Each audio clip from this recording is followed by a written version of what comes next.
início a sessão da 7ª turma do Tribunal Regional do Trabalho da 3ª Região. Apenas fazer registro, essa é a última sessão do ano. Agradecer.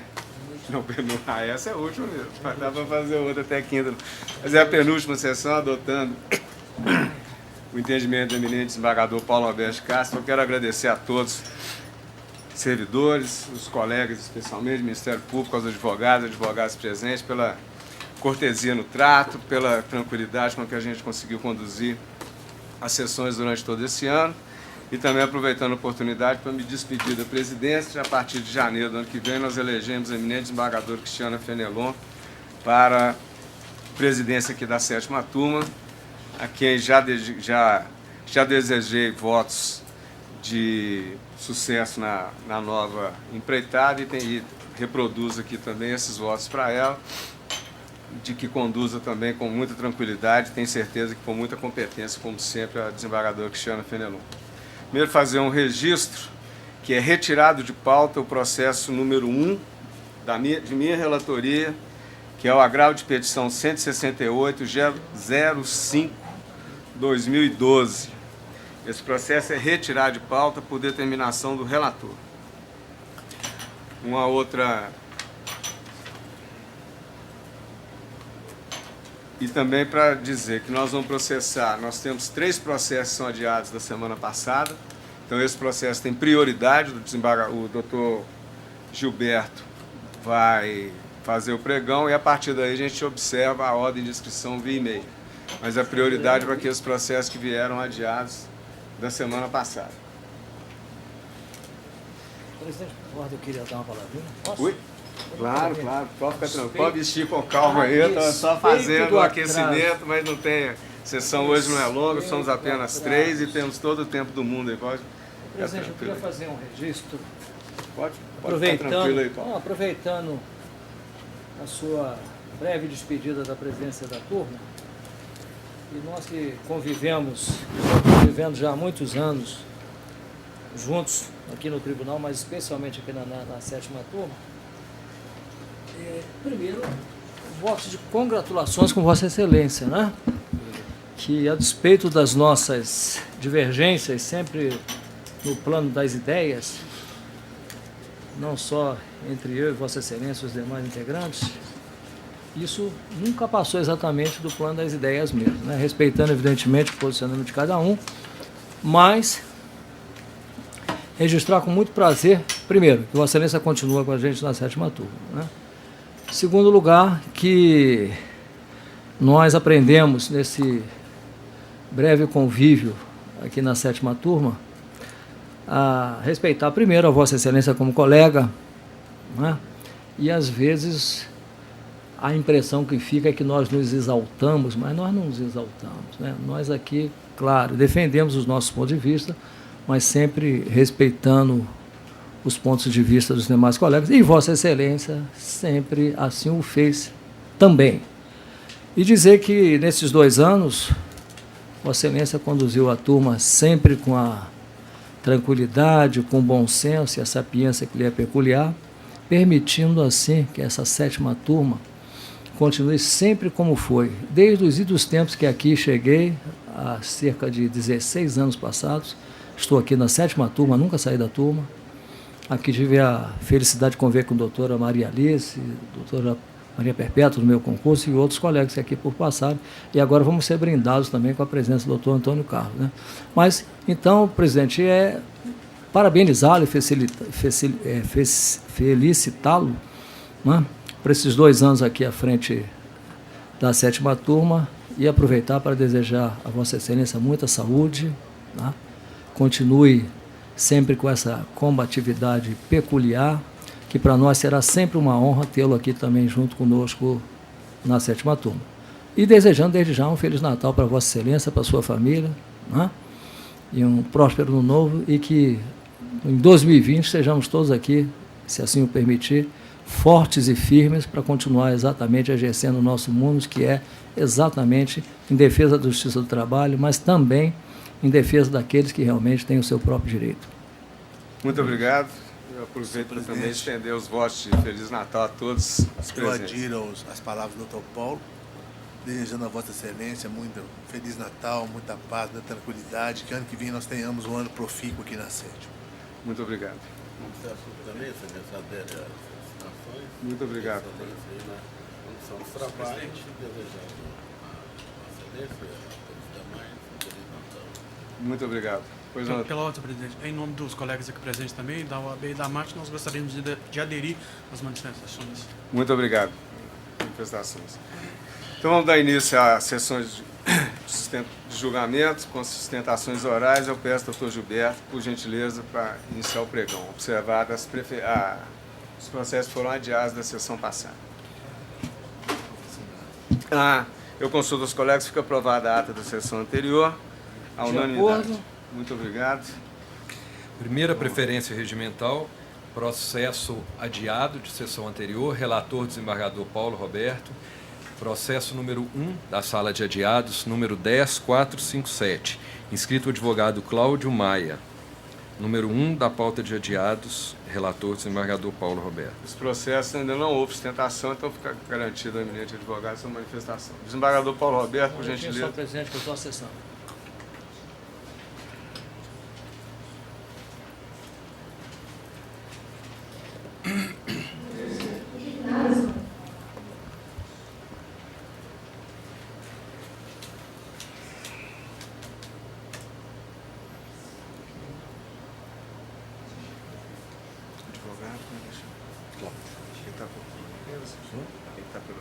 Está pelo recorrido.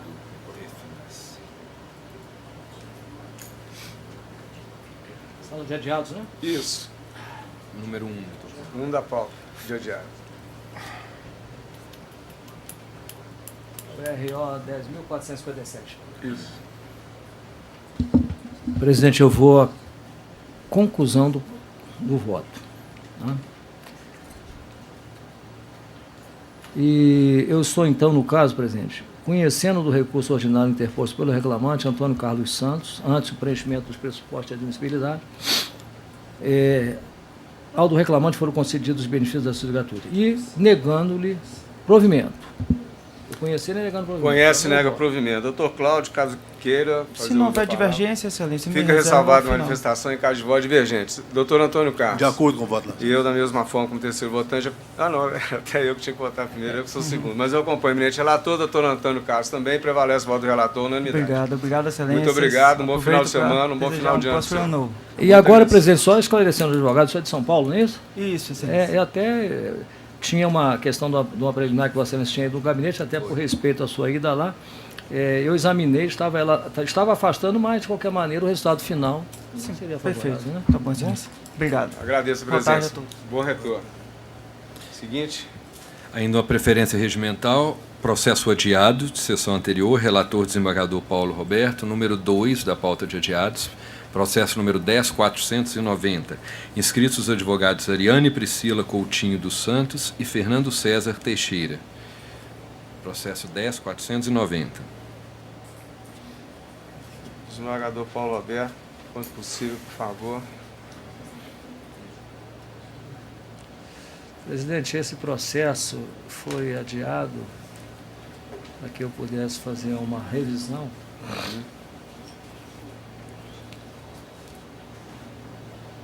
E eu já tinha até você vai olhar no sistema aí, né? Eu vou ter que mudar a conclusão, que eu estaria conhecendo os recursos repostos e negando provimento ao do reclamante, mas aí seria para prover ao do reclamante, que é exatamente aquela questão da política de grade, né? Isso. Mas ao do reclamado eu estou dando provimento parcial, que seria isso, para excluir da condenação a indenização pelos 10 dias não concedidos em cada período de férias efetivamente gozado durante o período contratual e ainda os valores relativos às indenizações por despesas com advogado. Então estaria invertendo aí, negando provimento, dando provimento para acrescentar o que foi objeto da divergência em função de processos que votamos aqui sobre o mesmo enfoque. Política de grades. Né? Isso. Esse nome bacana aí. Isso. Muito bem, está inscrito pelas duas partes. Doutora Ariane está pelo autor. Reclamado. Doutor Fernando pelo reclamante. Então, primeiro o eminente advogado, depois a doutora Ariane pelo réu. Por gentileza, doutor Fernando. Excelentíssimo senhor desembargador, pessoa na qual peço licença a cumprimentar todos dessa igreja turma. E já fazendo coro com a proposta de voto do eminente relator, de fato essa matéria já é conhecida e tratada aqui nesses tribunais, e pelo que eu estou vendo, o provimento do recurso do reclamante vai ser naquelas diferenças da política de grade. Tudo porque, excelências, aqui há uma confissão expressa do preposto da reclamado em outro processo, que ele afirma, sim, que tem uma política na empresa, e essa política de cargos e salários, e ela é vinculada a essa tabela.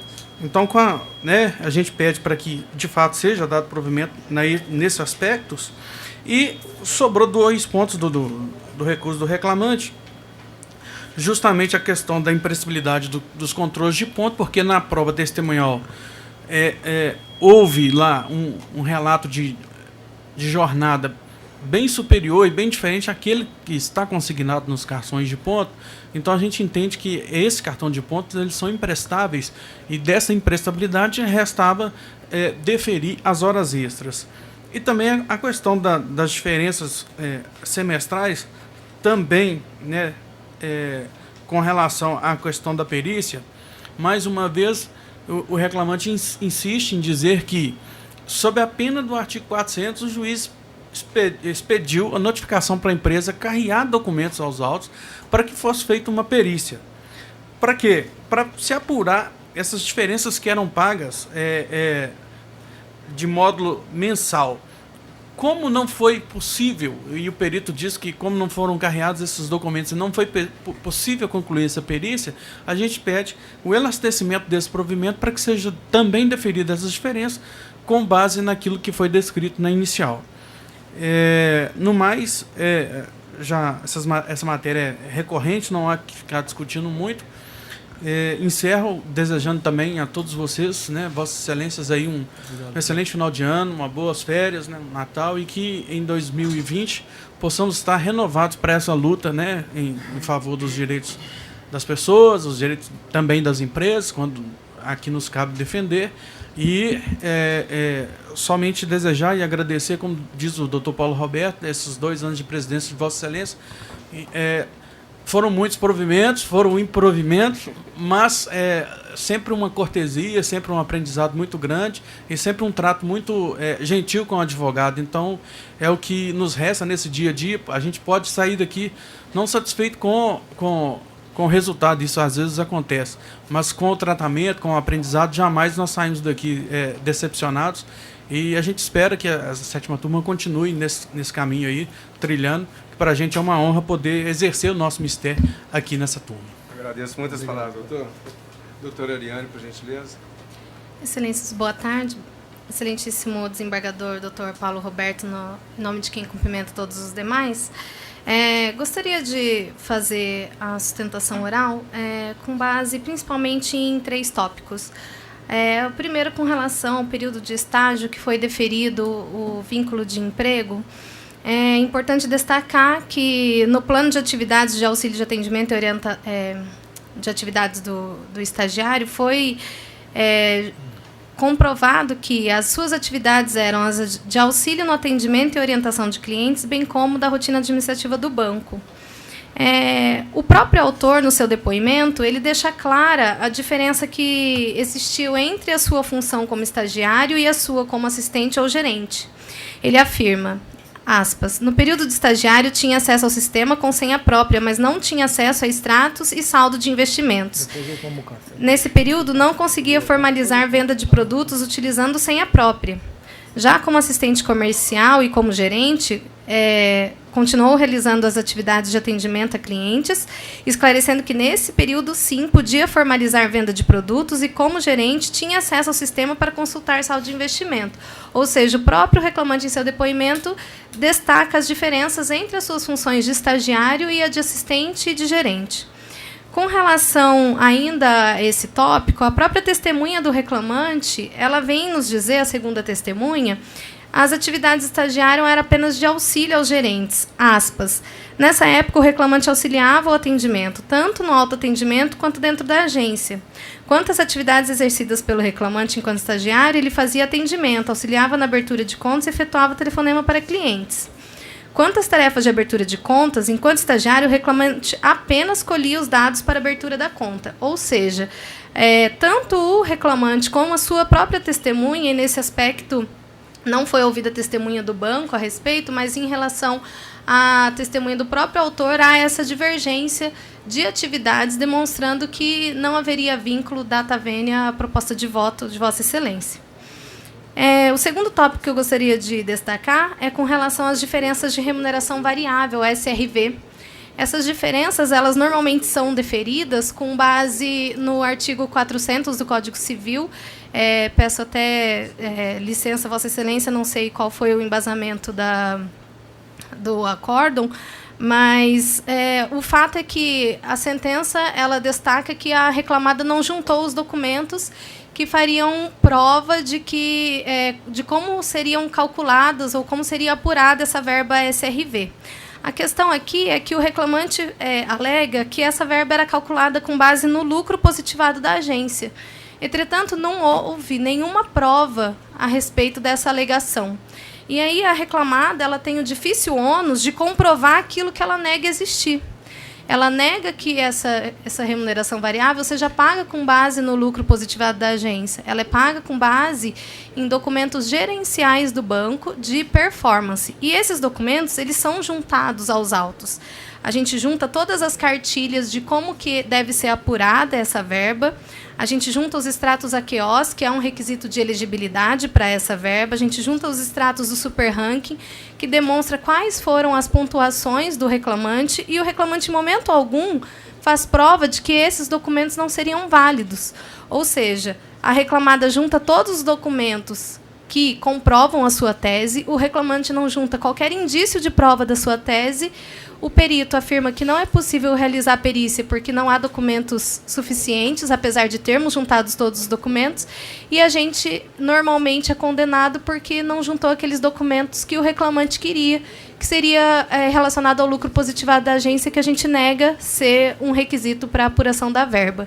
Então, gostaria de fazer a ostentação também com relação a esse tópico. Por fim, com relação... tem ainda outro tópico. Com relação à política de grades ou de grades, até me surpreende um pouco a decisão, tendo em vista que o reclamante ele foi contratado como estagiário em 2012, em 2013 ele passou a ser funcionário. Ou seja, em 2013 já nem existia a política de grades. Era uma política antiga do Banco Real. Quando ele foi contratado, ele já foi contratado como Banco Santander, e aqui se analisaria se os níveis eles estariam de acordo, se seria de fato uma política salarial. E no documento que o reclamante junta, não há nenhuma informação a respeito disso.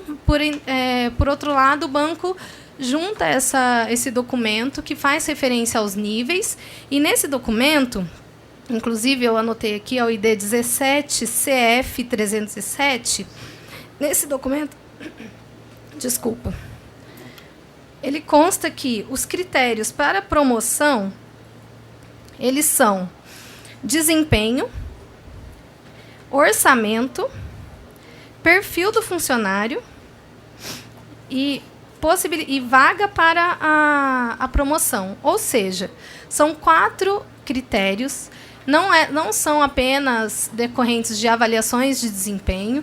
Então, a eventual falta de avaliação de desempenho ela não deveria deferir automaticamente a diferença salarial pleiteada, inclusive porque, nesse próprio documento juntado pelo banco, demonstra-se que não existe essas faixas salariais informadas pelo autor.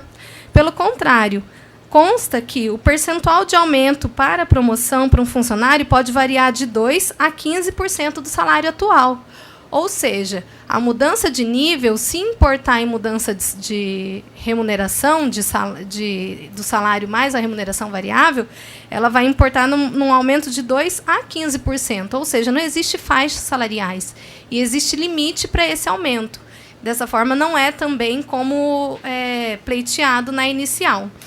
E importante destacar também a decisão recente já da SDI 1 do Coleno TST, que nos diz que promoções por merecimento, pelo seu caráter subjetivo e comparativo, ligado à avaliação profissional dos empregados aptos a concorrer à progressão, estão condicionadas aos critérios estabelecidos no regulamento empresarial. Entre parênteses, foi esses que eu acabei de ler para vocês, cuja análise está exclusivamente a cargo do empregador, o que torna a avaliação de desempenho um requisito indispensável à sua concessão.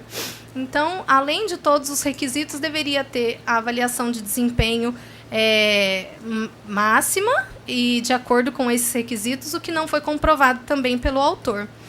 E apenas, Excelência, para esclarecer, nesse caso aqui também foi deferida a gratificação especial e, normalmente, aqui na turma tem sido excluída a verba das condenações e eu não sei se eu não me atendei, se nesse caso foi dado provimento. Então tá, obrigada. Não foi, desembargador? Foi. Então tá, obrigada, Excelência. Eu que agradeço. Desembargador Paulo Roberto. Presidente, eu ouvi atentamente as duas sustentações orais. Eu, muito respeitosamente, eu vou manter o voto, porque eu tinha pedido vista do processo exatamente por causa dessa política de grades, né? E levando em conta também que já houve, como foi dito dos demais votantes, já houve manifestação dessa turma a respeito do assunto, né? Então, o que eu coloco é o seguinte, presidente, isso aí, o processo foi muito esquadrinhado pelo juiz do primeiro grau, né, muito esquadrinhado mesmo, que nos levou realmente a um exame também bastante detido, né? A verdade é que se torna, em determinados momentos, se torna algo complexo, né? As políticas que criam, os critérios são criados pelo próprio banco, mas aqui, como diz o advogado, que tinha documentos, mas o laudo diz que não tinha, não foi junto, né? Não foi junto que pudesse dar apoio ao sustentáculo que foi dito da tribuna e ao próprio recurso, né? Então, eu quero dizer para a advogada do banco que todas as questões que foram ditas da tribuna, elas estão tratadas no voto de forma detida. E o voto é muito grande mesmo, e eu vou pedir a Vossa Excelência e respeitosamente os advogados, não ler um voto inteirinho, mas eu estou mantendo o voto na forma que foi exposta em conclusão, inclusive também no que toca ao que foi dito da tribuna pelo advogado reclamante. Então, presidente, tudo foi tratado, está no voto, os advogados vão ter ciência, evidentemente nós não, de forma nenhuma, nós aqui não ficamos preocupados em eventual embargo de declaração ter dar efeito modificativo, viu, doutor? Mas como eu já trazei a sessão hoje, eu vou manter o voto, presidente. Muito bem, mantenho o voto eminente relator, eu peço ver nas sustentações orais muito bem realizadas e acompanho também o voto do relator, a integralidade. Doutor Antônio Sem Carlos. divergência. Então vai prevalecer o voto do relator unanimidade. Muito obrigado pela presença, um bom Obrigado, ano, senhores. doutor. Obrigado pelos votos. Final de ano, ótimo final de ano. Muito obrigado, doutor. Muito obrigado. Seguinte, doutor Gilberto. Ainda uma preferência regimental, processo adiado de sessão anterior, relator, juiz convocado Antônio Carlos. Processo número 2 da pauta de adiados, processo 10.850, inscrita advogada Júlia Eugênia Cruz e Campos. É o 10.850, né, o Isso, Gilberto? esse processo foi adiado em razão do pedido de vista de Vossa Excelência. O eminente relator já tinha proferido seu voto e a advogada ainda tem o direito de fazer a sustentação. Doutora Júlia, né? Lembro que é o nome da minha filha, por isso que eu guardei o nome. Desembargador Paulo Roberto. Não. Doutor Antônio Carlos, por gentileza, conclusão, eu passo a palavra ao eminente advogado. Pois não, senhor presidente.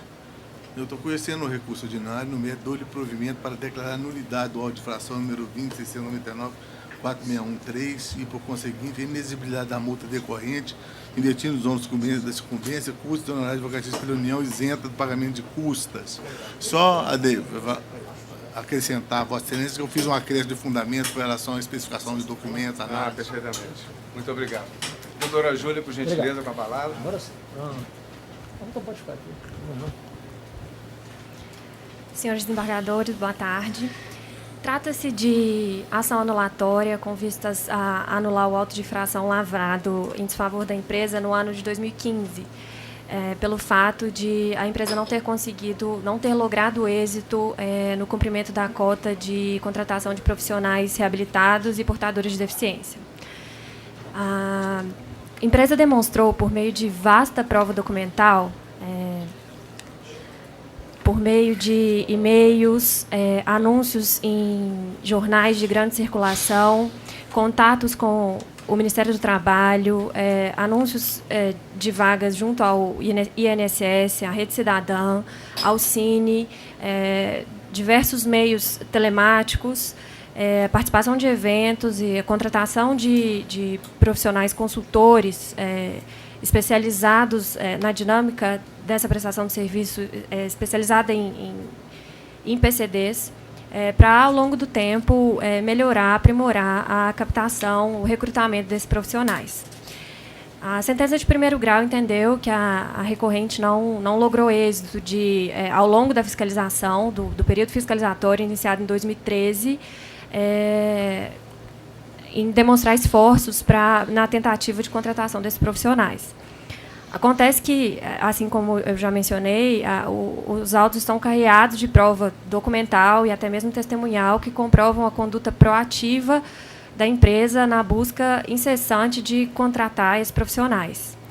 É importante destacar, inicialmente, que trata-se de uma empresa que tem o seu escopo social central na prestação de serviços de logística. E, com isso, cerca de 80% dos seus funcionários, dos seus cargos, são concentrados no setor operacional. Infelizmente, essas vagas, insertas no setor operacional, muitas vezes são incompatíveis com certas deficiências, tais como deficiência visual, deficiência auditiva. Isso, por si só, já é um elemento dificultador da contratação. Ao contrário do que decidiu o ilustre julgador de primeira instância, a recorrente sempre tentou interpretar a dinâmica da prestação dos serviços e da resposta da sua divulgação com vistas a tentar cumprir, de fato, a cota legal. Ou seja, a prova oral demonstrou que, com o passar do tempo, além de ter aumentado a frequência dos processos seletivos, a empresa passou a descartar até mesmo a experiência prévia desses profissionais, para que, no caso de interesse de habilitação, ela oferecesse treinamento especializado para que eles fossem contratados e, sim, passassem a integrar o cargo de profissionais PCDs no rol de empregados da empresa recorrente. A empresa jamais permaneceu omissa. Esses anúncios e essa tentativa na contratação é percebida a partir do ano de 2006, muito antes do início da fiscalização, que se iniciou em 2013. Excelências, eu trouxe memoriais finais de julgamento ao desembargador relator e aos demais também. Eu trouxe aqui um acórdão proferido pela 5ª turma desse egrégio Tribunal Regional, em que a empresa, ora recorrente, figura como autora, a União Federal como ré, e trata-se do mesmo objeto tratado na presente ação, em que, em primeira instância, a ação anulatória de auto de infração por não contratação de PCD foi julgada improcedente e, ao apreciar o recurso ordinário interposto pela recorrente, a 5ª turma assim decidiu. Peço vênia para ler trecho do acórdão. Data vênia ao posicionamento adotado pelo julgador prímevo, o conjunto probatório produzido nos autos evidencia que, mesmo antes da fiscalização levada a efeito pelo Ministério do Trabalho e Emprego, que se iniciou no ano de 2011, a autora já vinha eivando esforços para preencher parte do seu quadro de funcionários com profissionais portadores de deficiência. Com efeito, os documentos de ID A e D revelam que a oferta de vagas para portadores de necessidades especiais, por ela informada nos anos de 2006 e 2007, ao INSS, Ministério do Trabalho e Emprego, ao Instituto São Rafael e à Associação de Pais e Amigos dos Portadores de Deficiências Visuais e Associados, além de divulgada em jornal de grande circulação, sendo, pois, prova de esforço da empresa autuada para cumprir integralmente a determinação legal. Não se nega que, após o início da fiscalização em 2011, a busca pela adequação às exigências estabelecidas pela Lei 823 de 91 tornou-se mais intensa, consoante se verifica da análise da documentação acostada ao processo de tais em diante. Contudo, tal fato, por si só, não afasta a constatação de que a empresa, em período anterior, já vinha buscando alternativas para o cumprimento das obrigações em questão, não se podendo imputar à autora completa inércia no particular. Registra-se que a postura proativa da empresa, além de comprovada pela documentação carreada aos autos, foi corroborada também pela prova oral colhida na presente demanda. prosseguindo, é interessante citar trecho final desse acórdão que diz: por fim, não se pode ignorar que a norma em questão não tem por objetivo final a admissão de profissionais portadores de deficiência a qualquer custo, ou seja, apenas para cumprir a exigência legal. Embora seja imperativa a sua contratação, há que se respeitar os limites e habilidades de cada trabalhador, sendo imprescindível que o empregado admitido sob tal condição possa desempenhar, sem qualquer risco à sua integridade e, sobretudo, física, as atribuições que lhe foram designadas.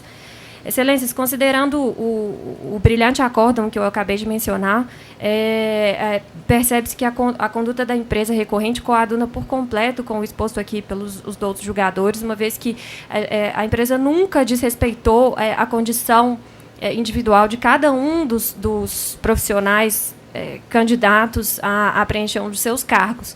E, por fim, necessário asseverar que, ao contrário do disposto na sentença, a empresa não evou esforços na tentativa de contratação desses profissionais apenas em 2017, 2018.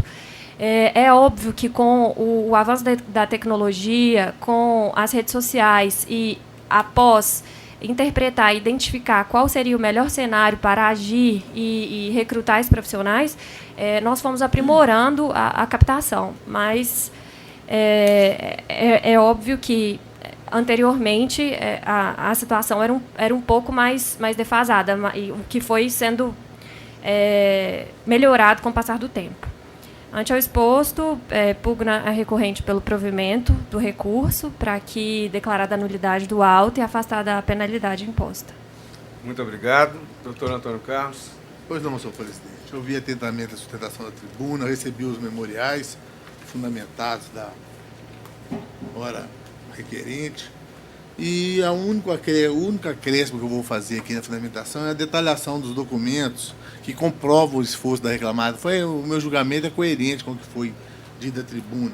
Detalhando pelo documento de folhas 281, por exemplo, datado de julho de 2006, a Associação de Pais e Amigos Portadores de Deficiências Visuais, comunicado da Tradmark, documento subsequente, um e-mail, Instituto São Rafael, documento foi 243-44, dão conta da publicação de oferta de vagas no jornal Estado de Minas, com data de 20 de julho de 2006. Na sequência, há outros documentos que eu cito aqui no detalhamento do voto. Então, senhor presidente, eu mantenho o voto da forma proposta e, na verdade, determinando a anulação da penalidade que foi aplicada à empresa. Como voto? Muito obrigado. Desembargador Paulo Roberto Castro. Presidente, esse processo, eu tinha pedido vista, né, na sessão passada e já tinha feito uma revisão, não só no voto do relator, mas também em alguns documentos, se não quase todos, que foram acostados pela recorrente, né, Tradmark. E ontem, lá depois da nossa cerimônia, Vossa Excelência deve ter percebido que eu não fui lá no Automóvel Clube, que eu vim para o tribunal. Eu voltei para cá, porque aqui até 10 horas da noite tive oportunidade de reexaminar esse processo aqui que eu tinha visto. Eu vou pedir todas as vezes a Vossa Excelência para acompanhar o relator, porque eu acho o seguinte: descumprir, a empresa descumpriu, não há dúvida. O que está estabelecido em lei descumpriu.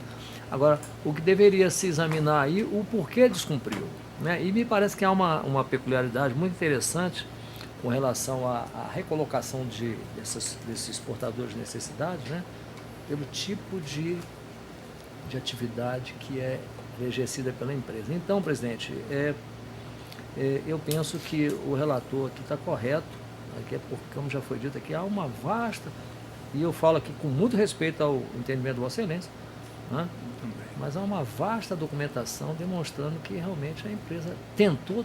Então, existem coisas que se tentam e não se consegue.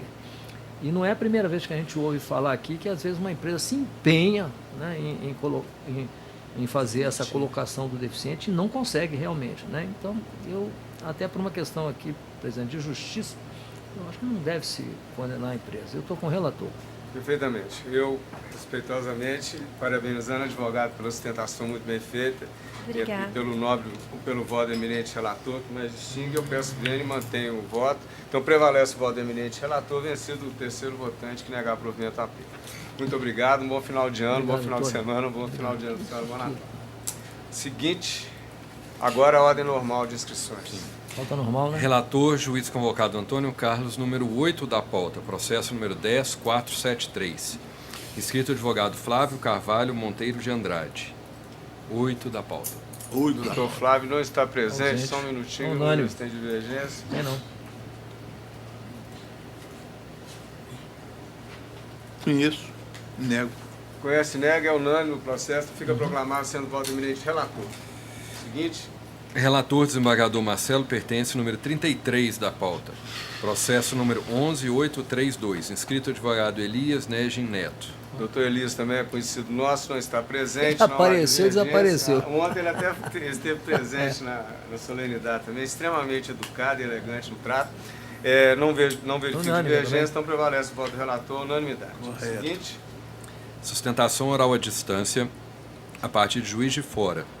Relator, juiz convocado Antônio Carlos, número 25 da pauta. Processo número 12011. Inscrita advogada Cássia Andréia da Costa Tarouco, de Juiz de Fora. 25. 25. Lá está ela. Nexa Recursos Minerais. como é que é o nome dela? Cássia. Cássia. Eu peço ao eminente relator que leia a conclusão do seu voto. Conheço do recurso ordinário,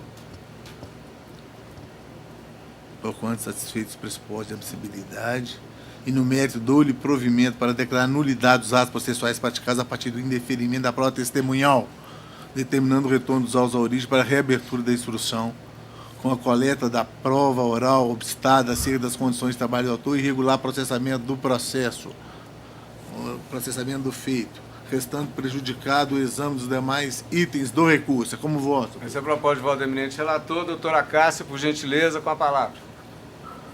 Excelentíssimo senhor presidente, demais componentes dessa mesa julgadora, ilustre representante do Ministério Público, boa tarde.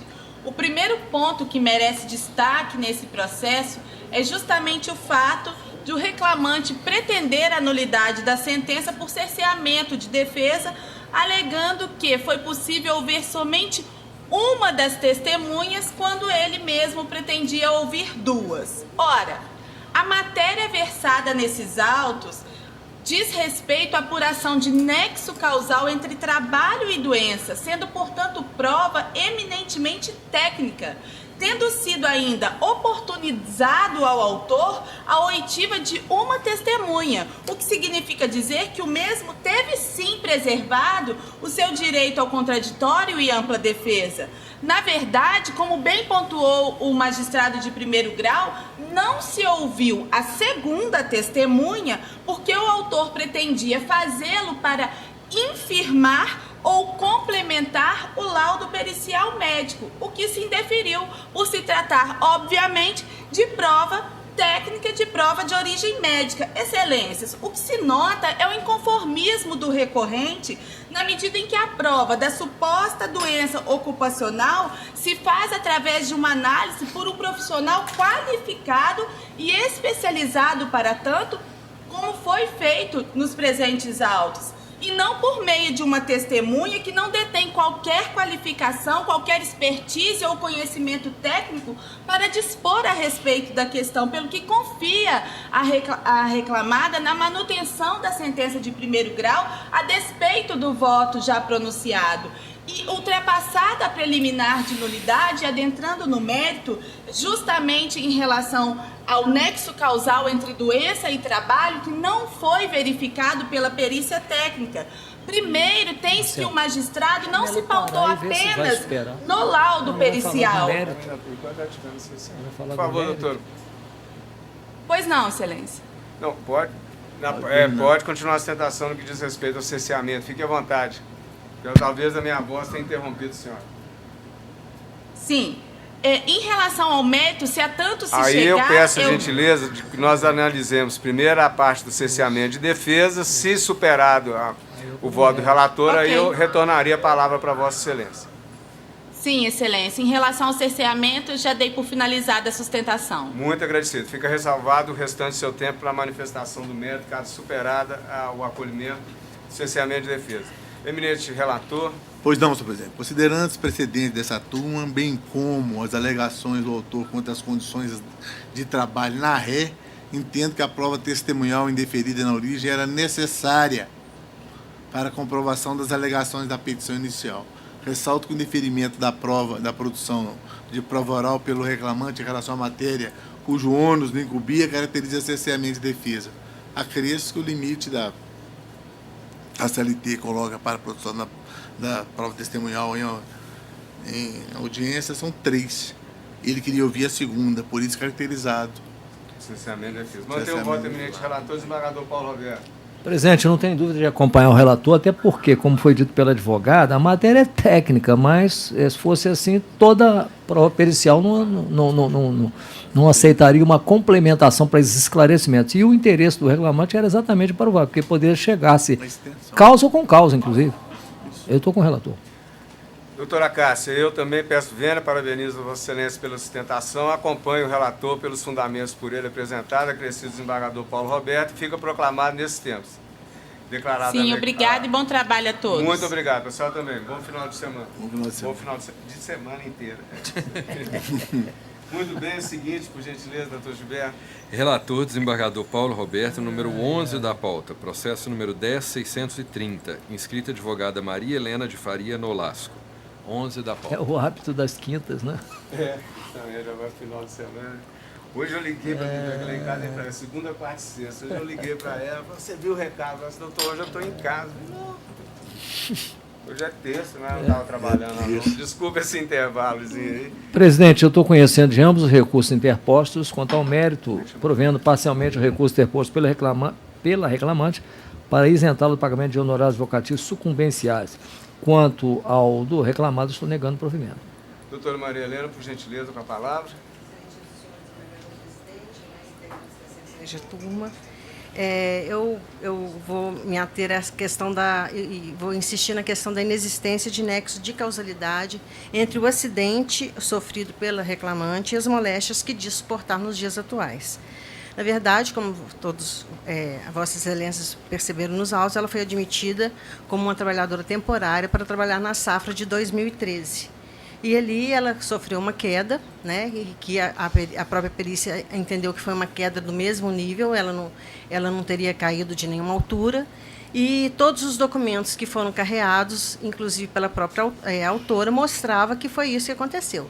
Que ela, ao puxar um galho de café, ela caiu no próprio nível e toda essa dinâmica, toda essa sistemática desse acidente acabou se alterando na petição inicial, que pela primeira vez, dentre os documentos, surgiu que a queda teria sido de uma escada. A questão da prova técnica, ela não foi conclusiva, e isso, inclusive, fez parte do voto da sentença, quando o juiz disse que ele deu uma sentença pelos indícios, porque a prova técnica não tinha sido, ela não tinha sido conclusiva no que tinha levado aquele acidente de trabalho. Por outro lado, a prova oral ela foi totalmente conflitante, porque as testemunhas ouvidas e arroladas pela reclamante, elas sequer sabiam qual membro da reclamante tinha sido afetado pela queda. Então, foi um processo onde a prova data vênia, ela não foi uma prova robusta, ela não foi uma prova eminentemente técnica, ela não foi uma prova que ela pudesse ser conclusiva na questão do reclamado ter agido no ilícito passível de indenização. Na remota possibilidade de ser mantido o voto do eminente juiz relator, eu gostaria de chamar a atenção de Vossas Excelências na questão do dano material, no valor que foi a condenação, que data vênia foi um valor exorbitante em se considerando as questões da trabalhadora, que deve ser considerada o princípio da razoabilidade para essa dimensão do dano moral. A questão do dano material, levar em consideração também que ela trabalhou numa safra e que, além do dano material, foi considerado uma pensão vitalícia, deixando de levar em consideração que ela já está aposentada pelo INSS, recebendo um valor superior ao que ela recebia como trabalhadora rural, e que a questão do trabalho do trabalhador rural, a questão que ele se aposenta aos 60 anos, quer dizer, quando se dá uma pensão vitalícia, estaria premiando aquela questão ali que, como já dito, não houve esse ilícito passivo de indenização. E os lucros cessantes, que também foram objeto de condenação, data vênias, eles deveriam estar limitados à safra de 2013, que seria o período que ela foi contratada para trabalhar, foi um trabalho temporário. E na questão do dano material também, o reclamado em seu recurso pediu que fosse reduzido e observado e limitado aquelas despesas médicas efetivamente efetuadas para a questão da doença e do nexo de causalidade que Vossas Excelências entenderam haver.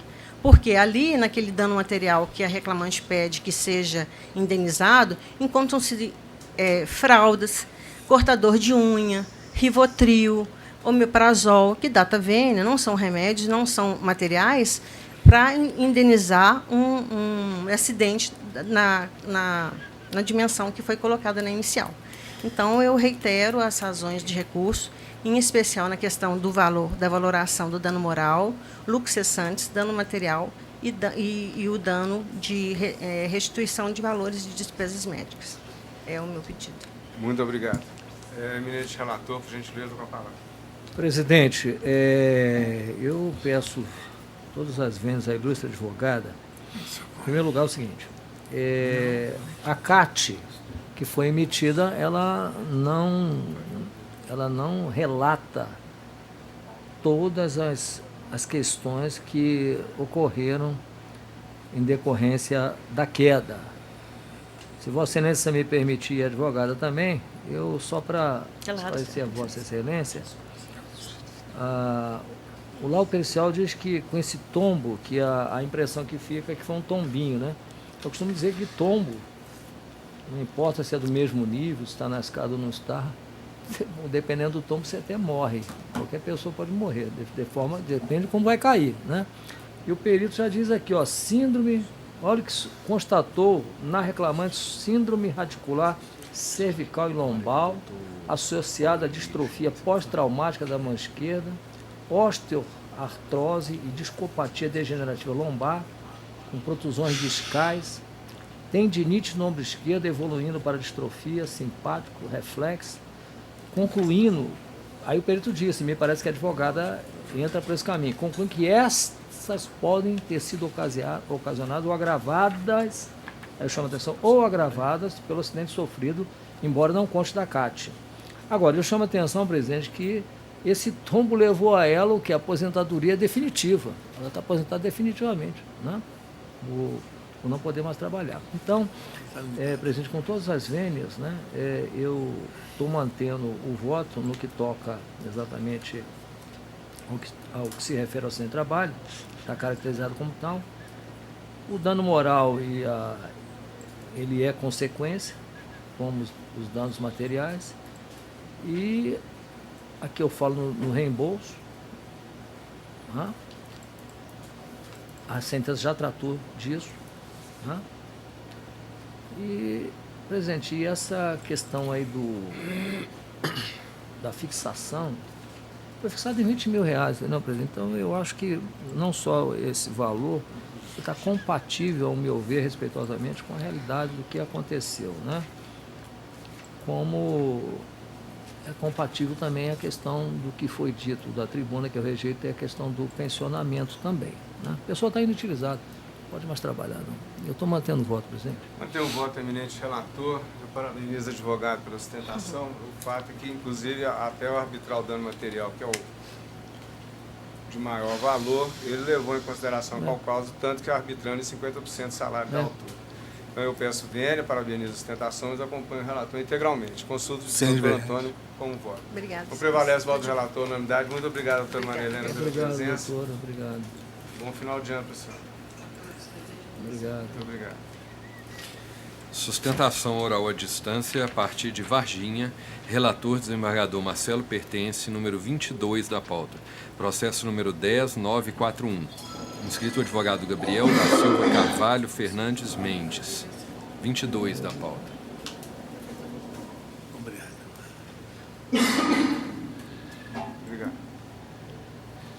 Doutor Daniel, boa tarde. Eu vou à conclusão do voto. Estou conhecendo o recurso ordinário interposto pela reclamante, conferindo-lhe parcial provimento para em substituição ao provimento conferido na origem, determinar que o reclamado deverá pagar ao autor os salários vencidos e vincentes com recolhimento do FGTS respectivo desde 6 de agosto de 2019 até a efetiva reabilitação, até a concessão de novo benefício previdenciário, devendo cumprir a obrigação independentemente do trânsito em julgado a partir da intimação para a prática do ato, sob pena de multa de R$100 até o efetivo cumprimento em favor do obreiro. Determina aqui, inclusive, que saia pela própria Secretaria da 7ª Turma. Além disso, as atualizações monetárias, observando também a forma de correção monetária, essa é a minha proposta de voto. Como é que é o nome? Gabriel. Doutor Gabriel, por gentileza, com a palavra. Tem mais um. Boa tarde, excelentíssimo presidente, pessoa de quem eu cumprimento os demais participantes da mesa, os representantes do Ministério Público, servidores da Casa, os colegas presentes ao plenário nessa tarde. Excelência, na verdade, o provimento nos atende de forma satisfatória. Gostaria tão somente de saber se haverá divergência, do contrário, me dou por satisfeito, Excelência. Perfeitamente. Primeiro, eu gostaria de dizer que recebi memorial muito bem elaborado da parte autora, de parte da autora, e vou consultar os colegas como votam. Desembargador, e fica ressalvado a manifestação em caso de voto divergente. Doutor Antônio Carlos. De acordo com a votação. Acompanho o relator. Doutor Paulo Roberto. 33? 22. Estou de acordo, já votei. Acompanho o relator, então prevalece o voto do relator, unanimidade. Doutor Gabriel, muito obrigado pela presença, um bom final de ano para o senhor. Do senhor também, Excelência. Estendido aos demais participantes da mesa. Muito obrigado, boa tarde. Muito obrigado. Seguinte agora, doutor Gilberto. Ainda sustentação oral à distância a partir de Varginha, relator desembargador Marcelo Pertence, número 18 da pauta, processo 10759. Inscritos os advogados Marcela Andrade Ferreira, sustentação oral à distância, e Alex Santana de Novaes, sustentação presencial. Doutora Marcela, se encontra? Excelência, estou só eu aqui na sala. Está ótimo. Muito obrigado pela gentileza, doutor Gabriel. Eu vou à conclusão do voto. Eu conheço do recurso e no mérito nego-lhe provimento. Doutor Alex está pela parte autora, recorrida. Com a palavra. Fica ressalvada a manifestação em caso de divergência. Doutor Antônio Carlos. De acordo com o voto. Desembargador Paulo Já Roberto. votei de acordo. Então prevalece o voto do relator, unanimidade. Doutor Alex, muito obrigado pela presença. Um bom final de ano. Bom Natal para o senhor. Obrigado, excelência. Uma boa tarde a Transmita todos. Um também bom ao doutor Natal e Fabrício. um ano novo de muito sucesso. Obrigado. Seguinte. Relator desembargador Paulo Roberto, número 33 da pauta, processo número 11487. Inscrita advogada Cristiane Pereira, 33 da pauta. A doutora Cristiane Pereira não está presente. Vamos ver Deixa eu aqui. ver aqui, eu também está abrindo aqui. 33. 33 da pauta, não consta divergência. Não consta, não. Não, então prevalece o voto do eminente relator, unanimidade. Seguinte. Relator desembargador Marcelo Pertence, número 25 da pauta, processo número 11163. Inscrita advogada Cristiane Pereira. Como ela não está presente, esse é o número 25 da pauta, também não consta divergência, fica aprovado o voto à unanimidade, sendo apresentados pelo relator. Seguinte. Relator desembargador Marcelo Pertence, número 37 da pauta, processo número 12344. Inscrita advogada Cristiane Pereira. Neste caso aqui, eu vou pedir só desculpas aos senhores, que é aquela questão do reflexo repouso semanal remunerado. Então, eu estou negando provimento a ambos os apelos. Depois eu vou fazer a adaptação. Que, embora também tenha aquele entendimento semelhante da doutora Cristiane, que repouso tenha mesmo tratamento, mas se não houver do feriado, tem o mesmo tratamento, mas se não tiver expresso no comando, é o que a gente tem prevalecido tá a discussão. aqui. Eu peço desculpa, então esse voto fica a unanimidade, negando provimento a ambos. Esse é o 30 aí, o quê? Esse é o número 37. Ah, 37, né? Eu até tinha visto isso. Eu lembro da discussão, inclusive. Exatamente, né? doutora Você entende que... Você até fala assim, você falou assim, o magistrado tem que saber. Aí tem isso. Não, isso é o dos reflexos. Reflexo tem mesmo. Inclusive, eu estava no TST e julgou nesse sentido. O juiz tem que saber quais são os reflexos numa verba salarial. Mas, respeitosamente, mas nesse caso aqui, já tem sido entendimento e eles tinham me passado. Eu peço desculpas aos senhores e vou fazer a adaptação no sentido de manter a nossa jurisprudência aqui, negar provimento, no caso, a ambos os apelos. Seguinte. Relator desembargador Paulo Roberto, número 39 da pauta, processo número 11674. Inscrito para assistir o julgamento, o advogado Leilton Wallace Mendes Silva, 39 da pauta. Eu vou proferir o voto, presidente, desde que Vossa Excelência me autorize. Por favor. E é no seguinte sentido, presidente.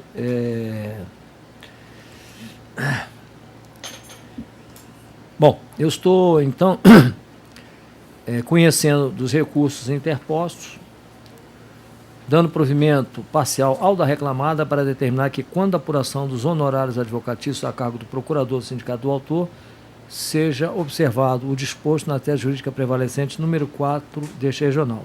Ao do reclamante, dando provimento parcial para, reconhecendo a competência desta especializada, apreciação do julgamento pedido de repasse das contribuições para a FUNCEF, decorrente de parcelas salariais deferidas e seus reflexos, e nos termos do parágrafo 3º do artigo 1013 do CPC, proceder ao julgamento imediato do pedido, determinando que a reclamada promova o recolhimento e repasse das contribuições devidas à FUNCEF de cada substituído, observados os termos e valores contidos na condenação e dar provimento. Isentar o reclamante do recolhimento das custas processuais e excluir da condenação a determinação de que os empregados substituídos devem comprovar que atendem os requisitos previstos no MNRH 151, com a ressalva de que ainda caberá a eles comprovar que efetivamente percebe o adicional de incorporação, mantido o valor atribuído à condenação, que é ainda condizente com as parcelas ora deferidas. É o meu voto, presidente. Essa proposta de voto do eminente relator, doutor Leilton, por gentileza, com a palavra.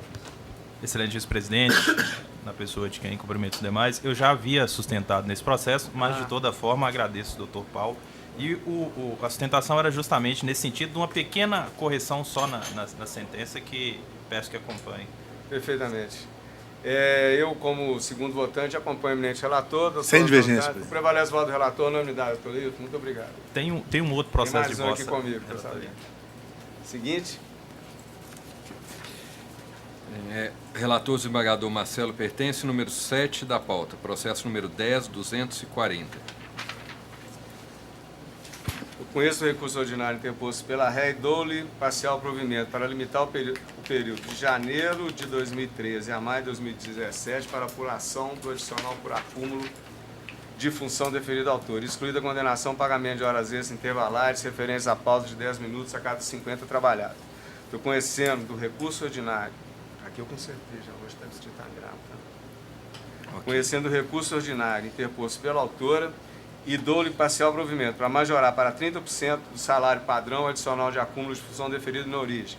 Acrescer a condenação uma hora extra nos dias em que excedida a jornada normal de trabalho de 6 horas e não verificado específico apontamento do gozo da pausa legal, conforme se verificar em sede de liquidação a partir dos controles de conta do nada aos autos. Parcela apurada com observância dos seguintes parâmetros: súmula 264, adicional de 50%, a PIPs convertidos em férias acrescidas do terço, 13ª e FGTS. Determinar a aplicação do divisor 150 para fins de cálculo de horas extras intervalares deferidas à autora, isso em decorrente de uma decisão judicial já transitada e julgada, e assegurar ao autor os benefícios da justiça gratuita, excluindo a condenação dos honorários advocatícios sucumbenciais. Que isso também fiz uma correção, exatamente porque estava adaptado com a doutora Cristiana votando e eu ficaria vencido. E faço as declarações prefeitas do artigo 832 para o terceiro da CLT e arbitro acréscimo de R$2.000 às custas calculadas sobre 200 mil no valor arbitrado da condenação. Essa é a minha proposta de voto. Doutor Leilton, por gentileza. Perfeitamente. Vou ater a minha sustentação apenas ao tema do intervalo dos 10 minutos de descanso a cada 50 trabalhados, que foi reformado da sentença. De modo que, nesses casos da Caixa Econômica, tem uma circular interna, que nos autos foi juntada às folhas 187, e também há um TAC, um termo de ajustamento de conduta, feito com a Caixa, Ministério Público com a Caixa Econômica, pelo qual a Caixa se obrigou a conceder esses 10 minutos de intervalo a cada 50 trabalhados para os exercentes da atividade de Caixa. Então, inclusive, esse tema é bastante reiterado no TST, tem jurisprudência da subseção de dissídios individuais, acerca de que quando há a discussão processual que envolva esse TAC e essa diretriz interna decorrente desse TAC, que deve ser garantido aos caixas esse intervalo. E nos autos, o próprio juízo, que essa trabalhadora da Caixa Econômica, ela laborava no PAB, que é o PAB da Justiça do Trabalho de Itabira, e o próprio juiz titular da vara, inclusive em vários trechos da sentença, ele relata o conhecimento de fato, que ela realmente trabalhava sozinha naquele PAB, que acumulava as funções, inclusive o outro trecho do acúmulo, exercendo as atividades de Caixa, que não havia como gozar essa pausa, questão abordada pelas demais testemunhas. Então, peço vênia para que sejam considerados também esses aspectos do processo e que seja reformado o voto nesse sentido. Tá certo. Eu vou ser breve. Cada caso é um caso. Aqui foi deferido o acúmulo de função. Dentre o que ela acumulava? Serviço de retaguarda, atendimento de despacho para cumprimento, crédito, perito, recolhimento e transferência de contas individuais, envio de ofício, resposta às varas, localização de depósitos recursais, confecção de solicitação de saque, tesouraria, recebimento de numerário, abastecimento de caixa eletrônico, guarda de numerário em cofres, guarda de chaves de cofre, caixa eletrônico, acompanhamento de devolução, gestão, administração do PAB, evidentemente que ela não ficava o tempo todo lançando dados. Então, em razão disso que eu estou dando provimento ao apelo do réu nesse aspecto, peço vênia manter o voto como apresentado e consulto aos colegas como voto. Pois não, Antônio Carlos. Senhor presidente, eu só queria, eu não localizei aqui no voto, a parte que o senhor falou que teve uma decisão transitada de julgado com relação ao divisor de 150. Sim. Só um minuto. Está exatamente no tema aqui. Estou determinado. Está no IP 6A9598B, páginas 6 e 7. Estou determinado que, a partir do trânsito julgado da decisão, passe a observar os divisores anteriormente reconhecidos, 150 para empregar submetidos jornal de 6 horas e 8 horas para a fim. A sentença foi mantida pela colenda da turma jogadora, exceto para eliminar a limitação. Em 20 de maio de 2015, foi certificado o trânsito em julgado. De fato, a réu logrou provar o julgamento de ação rescisória para rescindir o título, tendo com base o julgamento do incidente de demanda repetitiva, que foi o TST e IRR de recurso repetitivo, 849-83-2013, mas com opção no referido feito, sítio eletrônico do Regional, consulta realizada em 4 de dezembro desse ano, não restou deferida a suspensão do curso originário, encontrando-se ação rescisória independente de julgamento. Prevalece, portanto, com o mando consolidado no âmbito da ação coletiva juizada pelo sindicato assistente, sob pena de vulneração do postulado da coisa julgada.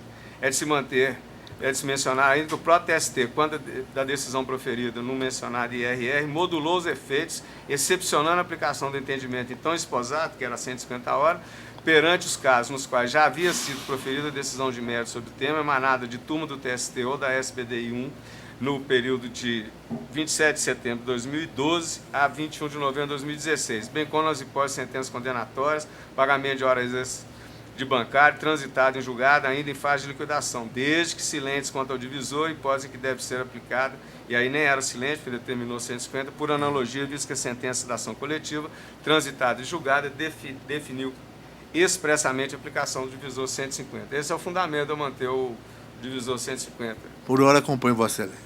Apenas uma questão fática, esse processo, a SDI 2 julgou na sexta-feira passada e foi mantida, foi negado provimento à ação rescisória. Então foi dia 13, né? Então foi posteriormente. Isso. Então, mais um argumento aí para acrescer. Doutor, mantém. Já votei, já acompanha. Então prevalece o voto do relator. Muito obrigado, excelente fim de ano a todos. Bom final de ano. 2020. Muito obrigado pela presença. Seguinte. Relator, juiz convocado Antônio Carlos, número 15 da pauta, processo número 10.916. Inscrita a advogada Silvia Maria Lasmar, 15 da pauta.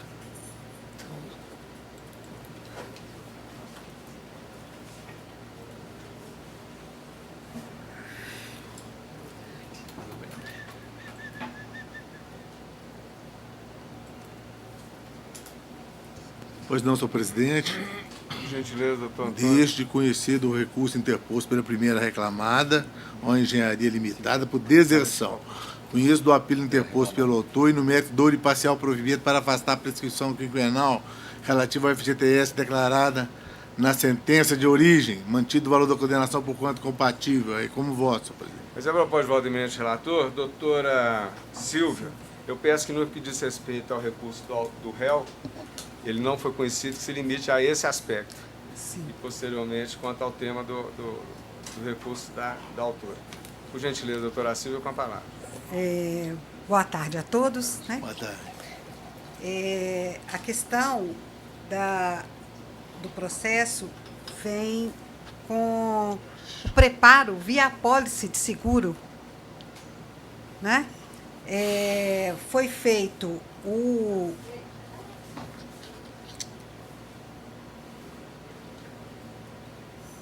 A gente entende que não há dúvidas quanto à regularidade, já que há autorização expressa para a realização de preparo via apólice, conforme o artigo 899, parágrafo 11 da CLT. O fato é quando da interposição do recurso, cuidou a recorrente de efetuar o pagamento das custas via GRU e do preparo via apólice de seguro-garantia. A apólice utilizada, ela é perfeitamente regular, cumprindo com a finalidade que se destina. Não obstante a este entendimento, né, da reclamada, do preparo, né, da apólice, foi intimado para regularização. O despacho da relatora, à época, ela coloca que o fundamento que a apólice colecionada não atenderia a essa finalidade. O problema estaria na cláusula 5ª da apólice, que limitaria a atuação do judiciário ao caracterizar como subsidiária a obrigação da seguradora. Ocorre que, nesse ato, a reclamada interpôs uns embargos de declaração, onde ela tenta esclarecer exatamente esses pontos. Primeiro, a cláusula 5ª da apólice é uma reprodução idêntica do artigo 10º, inciso 1, a linha B do ato conjunto que veio a ser proposto posteriormente pelo TST. Segundo, a cláusula 4.4 da apólice dispõe que a renovação se dará de forma obrigatória e automática enquanto durar o processo judicial, havendo correlação com o artigo 3º do inciso 12º do ato conjunto, também posteriormente editado pelo TST. E terceiro, porque a recorrente cuidou de segurar o valor do preparo acrescido dos 30%. Então, com essa análise, a gente interpretando as cláusulas, a apólice como um todo tem-se pela sua regularidade. Então, o que eu requeiro, né, a alteração dessa decisão, né, e que seja o nosso recurso conhecido. Muito bem, eu volto a palavra ao eminente juiz Antônio Carlos, por favor. Pois não, senhor presidente. Eu vou ler, o voto é longo, vou ler só essa parte relativa ao porquê que foi indeferido.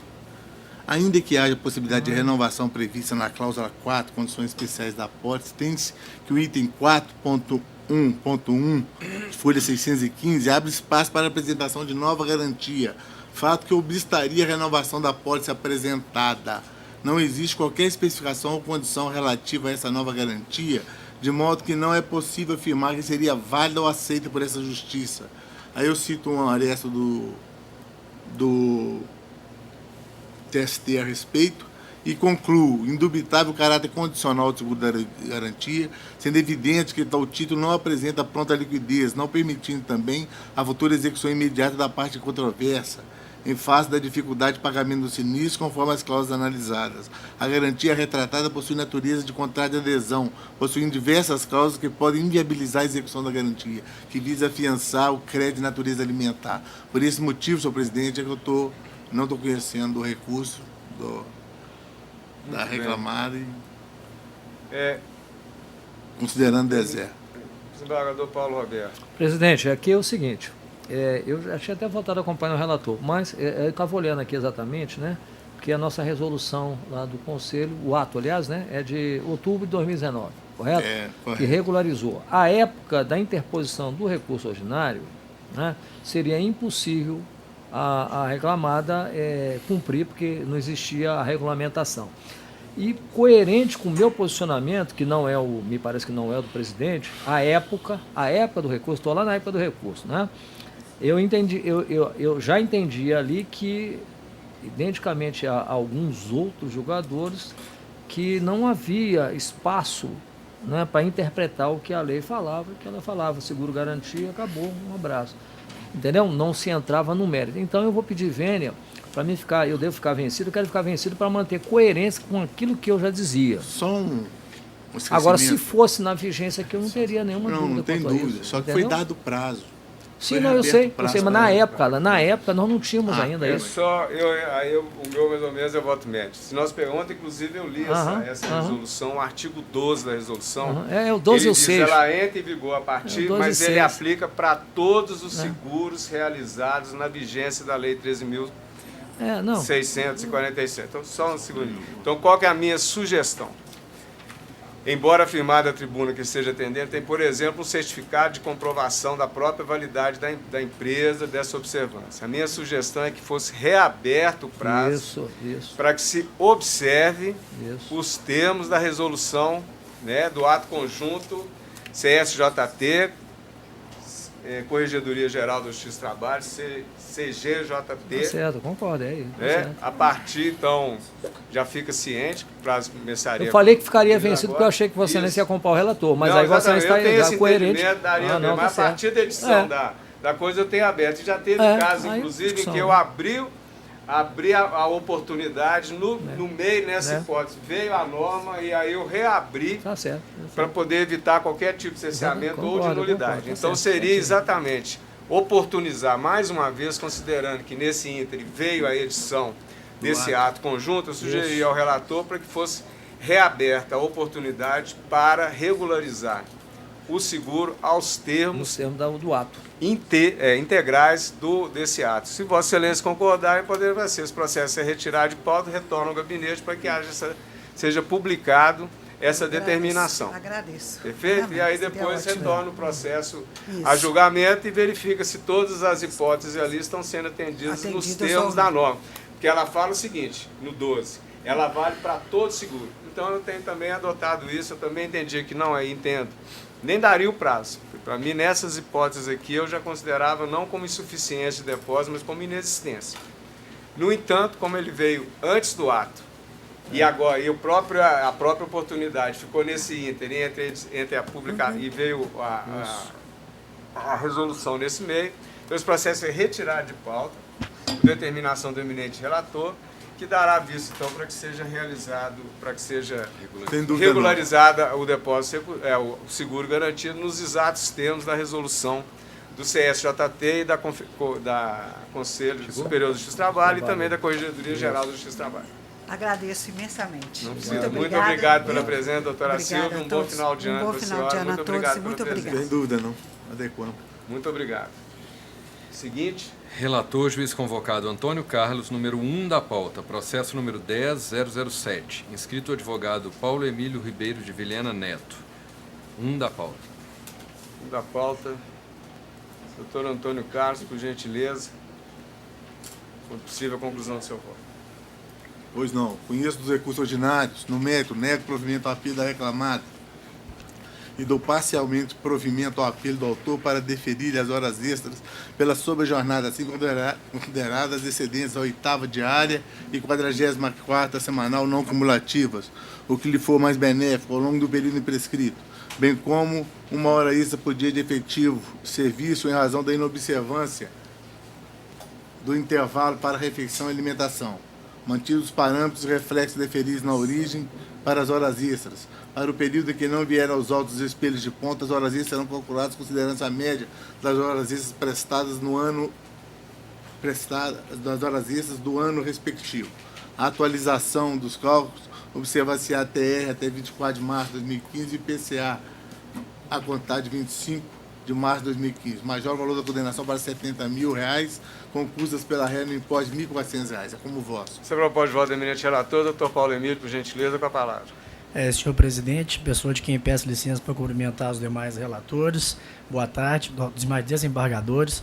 O voto do eminente relator atende integralmente aos anseios do reclamante e gostaria que os demais desembargadores acompanharem o voto, a proposta de voto. Muito obrigado. Desembargador Paulo Roberto. Já votei de acordo com o relator. E eu, da mesma forma, estou acompanhando o relator e prevalece o voto do relator na unanimidade. Muito obrigado pela presença. Senhor desembargador Marcelo Pertence, meu pai pediu para retransmitir um outro abraço transmitido na semana passada. Muito obrigado. E um Feliz Natal, Feliz Ano Novo a todos. Muito obrigado. Da mesma forma para os seus também. Obrigado, doutor Paulo. Um grande abraço, senhor. Tudo bom. Seguinte. Relator, desembargador Paulo Roberto, número 5 da pauta, processo número 10.509. Inscrita advogada Lívia Godinho Marum. 5 da pauta. Desembargador, quanto possível a conclusão do voto. Lá vai ele, presidente.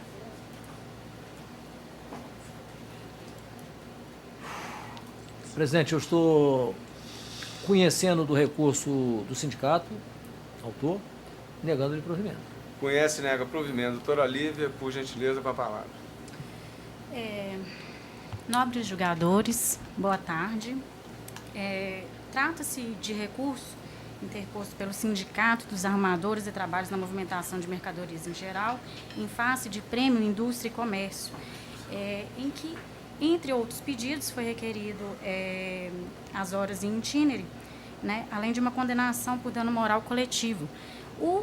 A sentença, a nobre magistrada entendeu por extinguir o feito sem resolução do mérito, em virtude de, abre aspas, considerando que a recorrida possui como atividade econômica principal a fabricação de cervejas e chopes e não comércio armazenador, conclui-se que seus empregados não estão inseridos na representação do ator.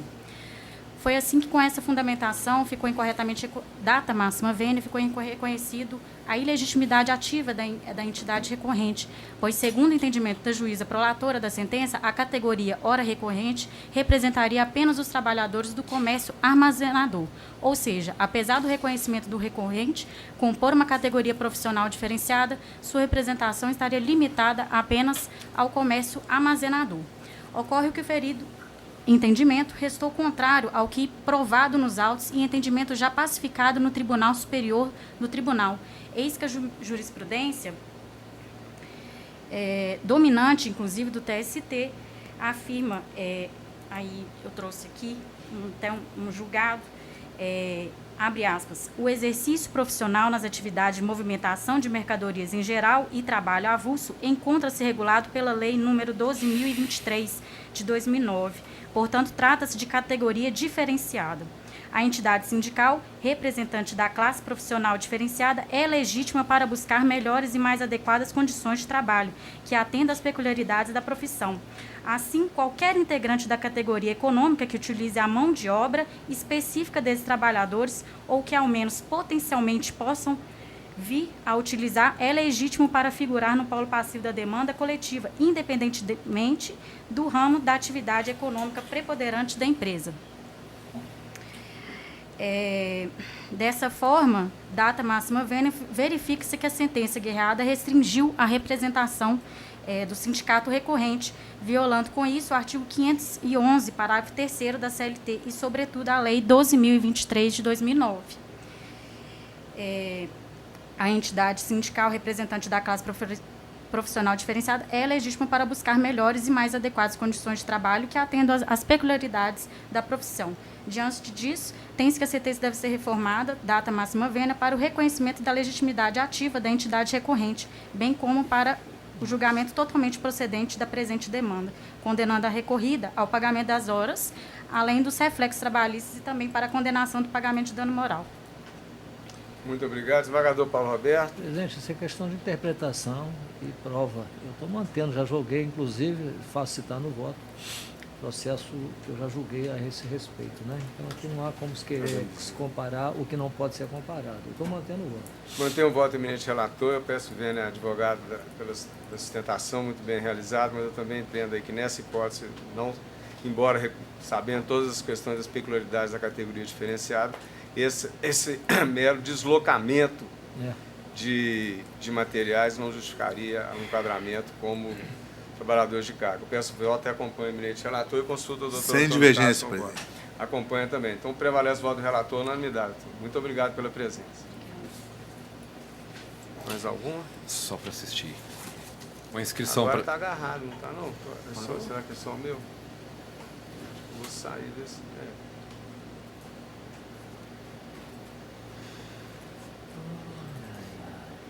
Proclama, por gentileza. Uma inscrição apenas para acompanhar o julgamento. Relator, juiz convocado Antônio Carlos, número 9 da pauta. Processo número 10489. Antônio Carlos. Doutor Antônio Carlos, por gentileza. 9. esse processo eu não sim, votei senhor do Antônio presidente. Carlos, não. Esse é aquele caso da Vale, né? Sim. Esse aí eu até apresentei uma divergência. Salve divergências. Você me desculpa a hora, porque hoje foi Não, eu compreendia os termos da divergência e por hora eu vou pronunciar o voto, mas vamos fazer a discussão. Perfeito. Conheço dos recursos ordinários interpostos pelas partes, no mérito nego provimento ao apelo da reclamada e dou parcial provimento aos reclamantes para fixar R$ 614,10,50 o quanto compensatório, observar os demais parâmetros da sentença, afastar os honorários de sucumbência a quem foram condenados os reclamantes, ficando vencido neste aspecto, majorar o percentual dos honorários deferidos em prol do seu patrocínio, dos reclamantes para patamar de R$10, o que não altera o valor da condenação. A princípio, como voto, senhor presidente. Essa é a proposta do Valdemir, relator, desembargador Paulo Roberto. Vossa Excelência viu que... Não, eu vi esse processo, eu já tinha visto também, vi ontem novamente à noite. Aqui, e aqui, presidente, eu lembro que nós já votamos na turma, que foi, acho que me parece, um dos primeiros votos, né? Mesma coisa, né? É claro que aqui eu estou com o relator quanto à questão de cunhado, etc. Mas com relação... Isso eu acompanho também. Mas eu tô de acordo com o Antônio Carlos. O senhor não estava ainda integrando a turma. Nós já chegamos a R$800 mil, foi pioneiro. E eu acho que o valor não tem preço, né? Então eu acho que 800 mil, 900 mil. Eu estou com a divergência, eu acho que deve realmente. E eu só faço um destaque, doutor Carlos, porque Vossa Excelência expressamente afirma a aplicação do artigo 223G. Eu, particularmente, até entendo que ele é discutível a sua própria constitucionalidade, mas eu não acho ele aplicável à hipótese, porque ele calcula sobre o salário do ofendido. No caso, o ofendido, infelizmente, é a vítima. A vítima que faleceu. Morreu. E para o chamado dano em ricochete, para os parentes, eu entendo que aquela lógica do 223 não é aplicável. Se entendesse aplicável como se fosse um caso de acidente, eu até sugeriria a discussão e encaminhar para o Tribunal Pleno a discussão da própria arguição de constitucionalidade, que a gente até imaginava que com essa tragédia da Vale em Brumadinho viesse a acelerar o trâmite no Supremo. Eu acrescento os fundamentos e adiro Acrescente, então, para poder excluir a referência à aplicabilidade do artigo 223. Tá ok. E aí eu concordo com o valor, então, sugerido pelo desembargador Paulo Roberto, de 800 mil. Então o valor passa a ser dar provimento, acompanha quanto Vossa Excelência tinha sugerido 900 mil. Isso, mas como Vossa Excelência... não, eu só lembrei que 800 está dentro do padrão Está dentro do razoável. E exclui essa referência a dizer que é aplicável 223. Senão, se você não entendeu, eu mantenho a minha ressalva de entendimento, mas se puder se aderir a esse entendimento também, perfeito. Vou excluir. Então, por unanimidade, é só substituir onde consta 600 mil, passa para 800 mil reais, o valor dos honorários e apenas a referência à aplicação 223, que é retirado do acordo. E prevalece, então, o voto do relator à unanimidade. E não alteraria as custas, não, né? 200 mil à frente. Ele está mantendo fixado para 600. Então vão por custas de 20 mil sobre 1 milhão no valor arbitrário da causa. Né? Perfeito. Então fica assim. Tem que ser exemplar, né? Então só onde está 10% tem, porque não tem nada que se assemelhe a isso que aconteceu. Tem, não. É igual naquele caso que foi uma mãe, uma companheira, né, enterrou e depois o IML liga para dizer que ainda tinha a perna. Quer dizer, são coisas que você não consegue entender. E no caso da cunhada, a não ser fotos do casamento, não houve nenhuma demonstração de uma maior interação, então por causa disso também acompanho e parabenizo pelo voto muito bem lançado. Então, com esses termos, fica assim resolvido. Mais algum? Sustentação não. Sustentação também para Marcelo, assistir, foi não. dito ontem na manifestação do representante da Matra, você viu, né, a questão da inconstitucionalidade dessa tarifação, né? Se fosse um acidente chegar aqui, eu acho que aí era o caso de suscitar a arguição de constitucionalidade e levar para o justiça aqui. Não, mas aqui não. Aqui eu vou neste caso não aplica. Então vamos aproveitar que nós já estamos aqui na sala do eminente juiz Antônio Carlos, vamos prosseguir naqueles. Vamos pegar as bandeirinhas. Número 2. 2? É o primeiro? Muito obrigado.